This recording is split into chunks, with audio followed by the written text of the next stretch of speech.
The Africa Forward Summit, held right here in Nairobi, Kenya from May 11th to 12th, positioned Kenya at the center of global conversations on partnerships.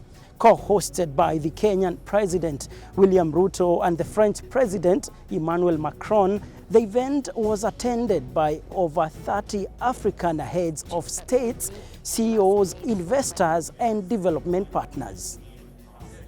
We had deals and concessions worth over $1 billion that were signed, and there was a lot of activity going behind the scenes. And this, what we call diplomatic engagements in terms of making sure that Kenya also strives to get investments coming into, especially European powers and French investors coming in to invest in Kenya in the areas of textile, minerals, oil and gas, and also transport and other infrastructure.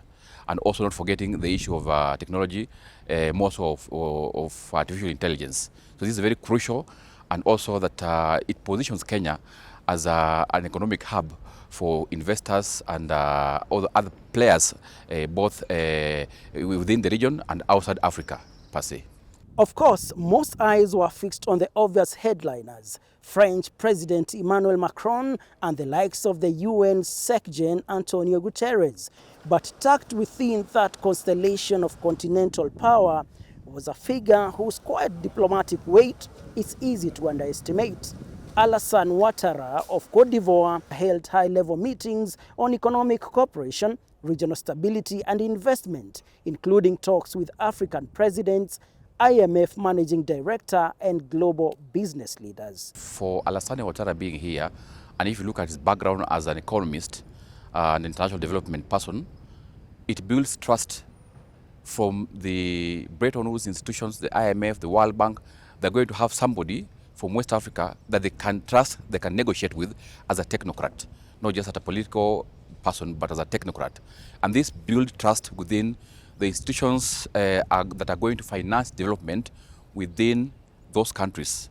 The other important thing you need to understand is that it also makes the president to have negotiating power from within the systems, and also will be able to make sure that the negotiation within the systems are of beneficial to all players involved in developmental agenda within the African continent.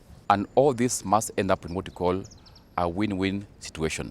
The negotiators and the diplomats must put the best foot forward to negotiate deals that are going to be beneficial from all the stakeholders. It must end up to be a win-win situation, and that's how important it is to all the stakeholders and all the African heads of states and all the countries that were involved in this summit, because this will also help in achieving the Africa Agenda of 2063 and also realize the dream of the African Free Continental Agreement. President William Ruto met Alassane Ouattara of Côte d'Ivoire, and they agreed that Kenya in the coming days is going to have an embassy in Côte d'Ivoire.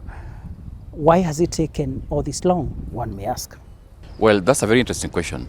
When you look at the African Free Continental Trade Agreement after, it's very important that these two countries also benefit from this African Free Continental Agreement, and also look at the G7 meeting that's coming soon. How are they also going to benefit from the outcomes of the G7 meeting? And this is crucial for Kenya because it's very important for these countries to build the bridge between West and Eastern African countries. It's one thing to have such a summit, have the conversations or the bilateral talks, and another thing to have the bilateral talks and the negotiations implemented. What will it take to realize, the whole idea behind the African Forward Summit? Number one, there must be political goodwill by all actors. And all this must end up in what we call a win-win situation. The negotiators and the diplomats must put the best foot forward to negotiate deals that are going to be beneficial from all the stakeholders. It must end up to be a win-win situation, and that's how important it is to all the stakeholders and all the African heads of states and all the countries that were involved in this summit, because this will also help in achieving the Africa Agenda of 2063 and also realize the dream of the African Free Continental Agreement. Well, it seems that the summit had a lot more than just the handshakes and the photo ops that we witnessed. It was about deals, it was about agreements and influence negotiation as well as diplomacy.